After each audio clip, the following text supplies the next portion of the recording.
Hello बच्चों, चलिए प्रश्न को समझते हैं। दो विद्यार्थियों एक 10 मीटर ऊंची कक्ष विभाजक दीवार द्वारा 7 मीटर के अंतर पर हैं। यदि ध्वनि और प्रकाश दोनों प्रकार की तरंगें वस्तु के किनारे पर मुड़ सकती हैं, तो फिर भी वे विद्यार्थी एक दूसरे को देख नहीं पाते हैं। यद्यपि वे आपस में आसानी से वार्तालाप किस प्रकार कर पाते हैं। हमें बताना है कि वो एक दूसरे को देख तो नहीं पाते, परंतु आसानी से बातें कर पाते। मुख्य अवधारणा में हम देख सकते हैं कि तरंगों का किन्हीं छिद्रों या झिरी से विस्तार होता है तथा इन छिद्रों तथा झिरियों से मुड़ जाना तथा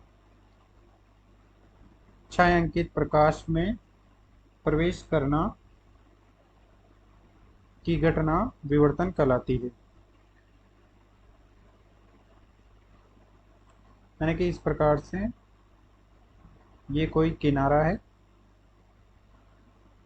तथा ये इसका छायांकित भाग है। तो कोई भी तरंग, ध्वनि तरंग तथा प्रकाश तरंग इस प्रकार से आती है तो ये किनारों से मुड़ जाती है तथा इस छायांकित भाग में भी प्रवेश कर जाती है। इस घटना को विवर्तन कहते हैं।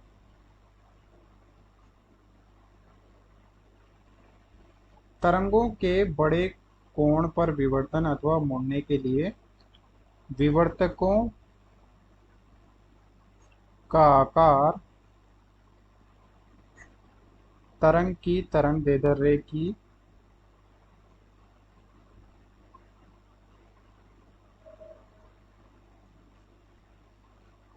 समकक्ष होना चाहिए। की कोटि या तरंग की तरंगदैर्ध्य के समकक्ष होना चाहिए विवर्तकों का आकार। यदि विवर्तकों का आकार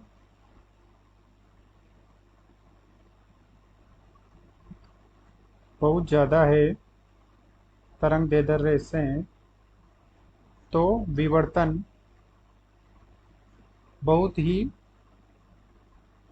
छोटे कोणों पर होता है। यहाँ आकार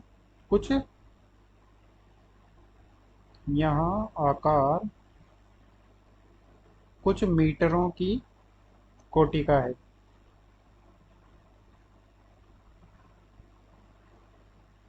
यानी कि प्रश्न में मीटरों में दे रखी दीवार की ऊंचाई दे रखी 10 मीटर तथा 7 मीटर की ऊंचाई पर विद्यार्थी हैं। तो प्रकाश की तरंगदैर्ध्य लैम्डा लगभग मान लेते हैं 10⁻⁷ मीटर है। जबकि ध्वनि तरंगों के लिए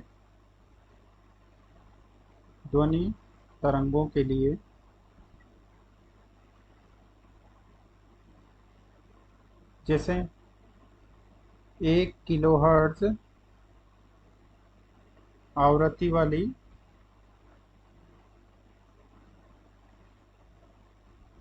तरंग के लिए लैम्डा होगा लगभग 0.3 मीटर का, जो कि मीटर की कोटि का है। मीटर की कोटि का है। जबकि ये ये तरंगदैर्ध्य तो बहुत छोटी है, बहुत न्यून है। इस प्रकार ध्वनि तरंग विभाजक के चारों ओर मुड़ सकती है। ध्वनि तरंग विभाजक के चारों ओर मुड़ सकती है, जबकि प्रकाश तरंगे नहीं मुड़ पाती है, क्योंकि उनकी तरंगदैर्ध्य जबकि प्रकाश तरंगे नहीं मुड़ पाती है। क्योंकि उनकी तरंग दैर्ध्य लैम्डा न्यून होती है, आवर्तकों के आकार की कोटि की नहीं होती है।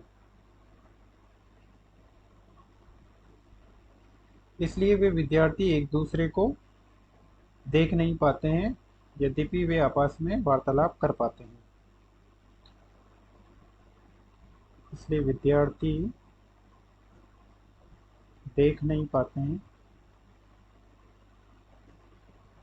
परंतु वार्तालाप कर पाते हैं।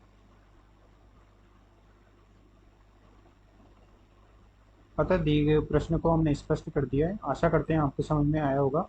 धन्यवाद।